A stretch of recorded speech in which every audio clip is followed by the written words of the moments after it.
Hello and welcome guys. आज हम बनाने जा रहे हैं जैन कटोरी चाट। तो चलिए हम इसे बनाना शुरू करते हैं। सबसे पहले आप एक बाउल ले लीजिए। इसमें आप एक कटोरी मैदा, फुल कटोरी लीजिएगा। आप कोई भी कटोरी का नाप कर लीजिए, बस उसी से नापिएगा। एक चम्मच सूजी, एक छोटा चम्मच सूजी, स्वाद अनुसार नमक,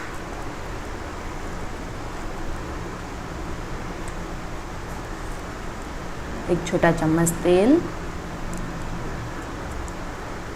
थोड़ा सा अजमा और अच्छे से मिक्स कर लीजिए।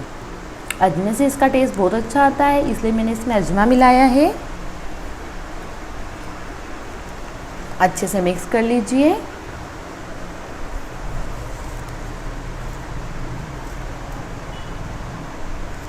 और अच्छे से बाइंड कर लीजिए। ज़्यादा गीला मत करिएगा, थोड़ा टाइट ही रखिएगा, क्योंकि हम इसको रेस्ट पर रखते हैं तो ये थोड़ी देर बाद नरम हो जाता है। मैंने आटा लगा लिया है। अब हम इसे ढककर आधे घंटे के लिए रेस्ट पर रख देंगे। देखिए गाइस, आधे घंटे बाद ये थोड़ा नरम हो चुका है। अगर आप पहले से नरम लगाएंगे तो और ज़्यादा नरम हो जाएगा और आपको बेलने में बहुत दिक्कत आएगी, इसलिए आप ज़्यादा नरम मत लगाइएगा।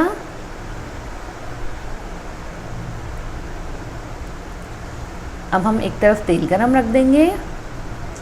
तेल की कढ़ाई आप ज़्यादा भी मत भरिएगा, मीडियम ही। अब हम कटोरी बनाना स्टार्ट करते हैं। सबसे पहले आप एक लोया बना लीजिए। हम रोटी का लोया बनाते हैं, उससे छोटा लोया बनाइएगा। देखिए गाइस, मैंने लोया बना लिया है। अब हम इसे बेलना शुरू करेंगे। अगर आपका लोया चिपकता है तो आप तेल लगा लीजिए और फिर इसे बेलिए। तेल ही लगाइएगा। अगर आप पलेतन लगाएंगे तो आपकी कटोरी से ये छूट छूट के जाएगा और आपको दिक्कत आएगी, इसलिए आप इस पर तेल लगाइए।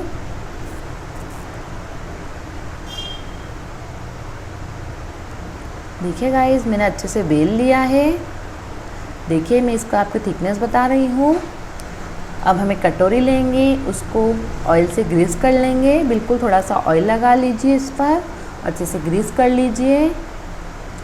और जो हमने रोटी बेली है उस पर फोक से अच्छे से निशान कर दीजिए ताकि वो फूले ना।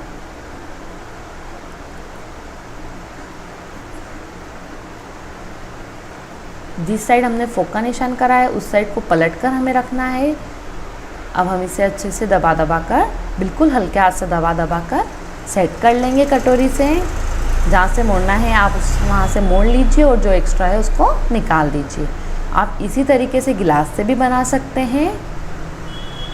आप एक गिलास ले लीजिए, उस पर सारा सेट कर लीजिए। जहाँ से ऊपर नीचे हो वहाँ से चाकू से कट कर लीजिए। साइड कॉर्नर्स अच्छे से दबा दीजिए, हल्के हाथ से दबाइएगा और फोक से वापस से निशान कर दीजिए। क्योंकि हमने इसको हल्का सा दबाया है तो वो निशान जो हमने छेद करे थे वो बंद हो गए होंगे, इसलिए हमें छेद वापस करने पड़ेंगे। और जहाँ आपने मोड़ लगाया है वहाँ पर तो आप बिल्कुल ध्यान से अच्छे से अंदर तक छेद करिएगा, वरना वहाँ से वो फूल जाएगा। और फूल जाएगा तो आपका शेप बिगड़ जाएगा, इसलिए अच्छे से छेद कर दीजिए फोक से।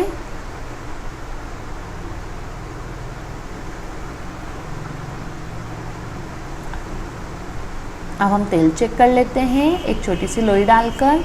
देखिए गाइस, हमारा तेल गरम हो चुका है। इससे ज़्यादा हमें गरम नहीं करना है, बस हम कटोरी छोड़ते हैं। इसमें हल्का सा तेल अंदर भरते हुए हमें छोड़ना है, ध्यान रखिएगा। और चम्मच की हेल्प से आप तेल अंदर बाहर करते जाइए और धीरे धीरे कटोरी पर भी डालते जाइए, जिससे हमारी कटोरी जल्दी से छूट चुके। देखिए गाइस, हमारी कटोरी छूटना स्टार्ट हो चुकी है। इसे लो मीडियम फ्लेम पर ही आप इसे तलिएगा, वरना आपकी कटोरी जल सकती है और कच्ची भी रह सकती है।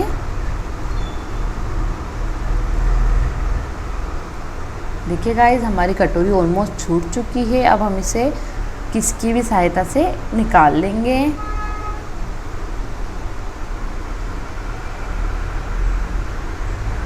अगर आपकी कटोरी आराम से निकलती है तो ही आप निकालिएगा, उसके साथ ज़्यादा ज़बरदस्ती मत करिएगा। हल्के से धीरे से निकल रही है तो निकाल दीजिए। वरना उसे थोड़ी देर और होने दीजिए। जो हमारा कटोरी में तेल है आप वो वापस उन कटोरियों में ही डाल दीजिए और ऐसे ही आप सारी कटोरियाँ बना लीजिए। आपको एक बार ग्रीस करने के बाद दूसरी बार ग्रीस करने की ज़रूरत नहीं पड़ेगी कटोरियाँ। इसको अच्छे से पलट लीजिए और अच्छे से दोनों साइड से सब तरफ से अच्छे से तल लीजिए, कहीं से कच्चा ना रहे।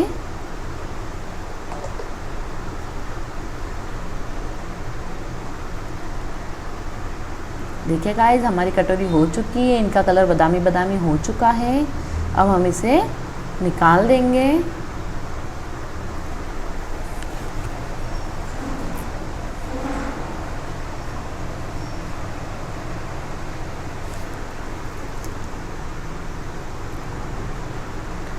ऐसे ही मैंने सारी कटोरियाँ तैयार कर ली है। देखिए गाइस मैं इनकी आपको क्रंचीनेस बता देती हूँ। देखिए इसकी कितनी अच्छी आवाज़ आ रही है, कितना क्रंची है ये। अब हम छोले की तैयारी करते हैं। मैंने 2 कटोरी छोलों को 7 से 8 घंटे के लिए भिगो कर रख दिया था। अब हम इन्हें कुकर में शिफ्ट करेंगे। आपको बेकिंग पाउडर वगैरह कुछ भी डालने की ज़रूरत नहीं है। आप अच्छे से सॉक करेंगे तो ये आराम से सीज जाएंगे। अब इसमें अच्छे से पानी डालिए, 1 टीस्पून नमक और मिक्स करके इनको आप चढ़ा दीजिए। 5 से 6 सीटी आराम से ले लीजिए। देखिए मेरे 5 से 6 सीटी के बाद बिल्कुल कुकर ठंडा हो गया है, उसके बाद खोला है। अब हम इनको चेक कर लेते हैं। देखिए गाइस हमारे छोले अच्छे से हो चुके हैं। अब इनको आप थोड़ा सा दबा लीजिए ताकि वो अच्छे से ग्रेवी में मिक्स हो सके। अब हम ग्रेवी की तैयारी करते हैं। एक कढ़ाई ले लीजिए। कढ़ाई मैंने वही ली है जिसमें हमने कटोरियाँ तली थी, बस उसका तेल शिफ्ट कर दिया है। इसमें थोड़ा बहुत तेल तो रहता ही है। अब हम इसमें 4 to 5 टेबलस्पून ऑयल रखेंगे। ऑयल गर्म होने के बाद हम इसमें शाही जीरा या नॉर्मल जीरा डालेंगे 1 टीस्पून के करीब। अब हम इसमें खड़े मसाले मिलाएंगे। एक तेजपान का पत्ता, छोटी दालचीनी, बड़ी इलायची, चक्रफूल, एक चक्रफूल है,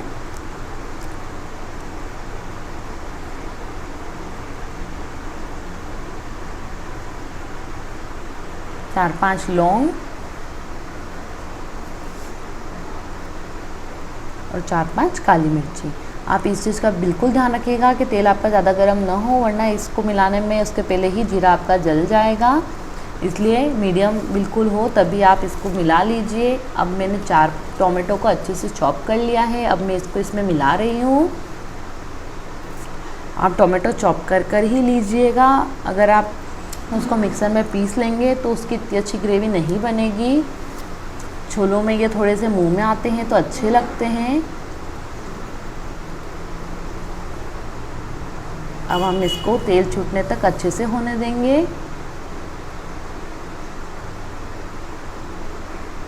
एक टीस्पून नमक मिला देंगे ताकि ये जल्दी से हो सके।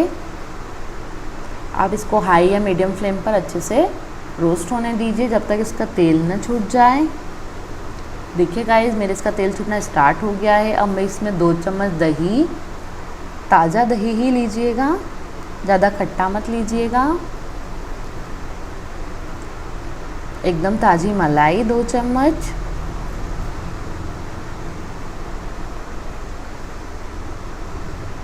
इससे इसका टेक्सचर बहुत अच्छा आता है, इसलिए मैंने इसमें दही और मलाई मिलाए हैं।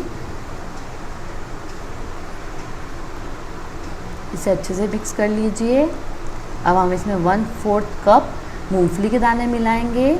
जो हम जिससे साबूदाने में चॉप करते हैं ना, बस उसी प्रकार हमें इसे चॉप करके मिलाना है इसमें भी। अब हम इसे तेल छूटने तक अच्छे से होने देंगे। देखिए गाइस इसका तेल छूट चुका है। अब हम इसमें मसाले मिलाने की तैयारी करते हैं। 1/2 टीस्पून हल्दी पाउडर, मेरे घर की हल्दी है इसलिए ज़्यादा कलर नहीं देती है, इसलिए मैंने 1/2 टीस्पून मिलाया है। आप अपने हिसाब से कम ज़्यादा कर सकते हैं। 2 टेबलस्पून रेड चिली पाउडर, लाल मिर्ची,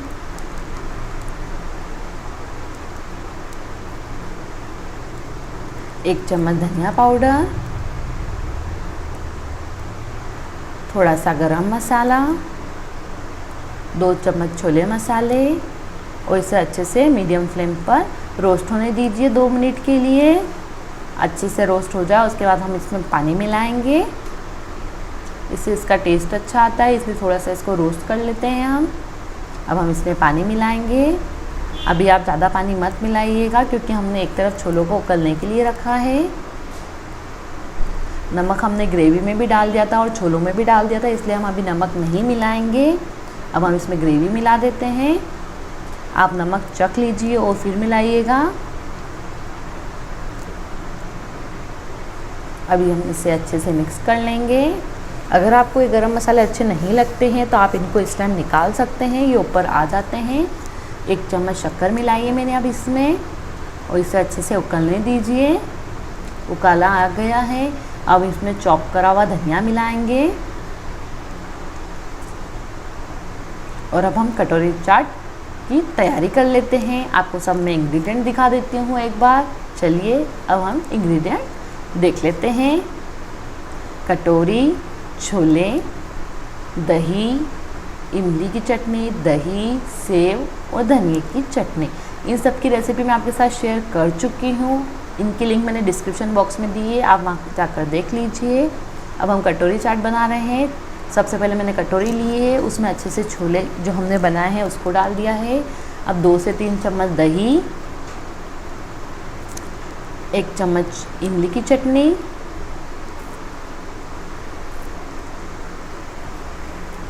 1 चम्मच धनिए की चटनी, बारीक सेव और इसे अब धनिया डालकर अच्छे से सर्व कर दीजिए।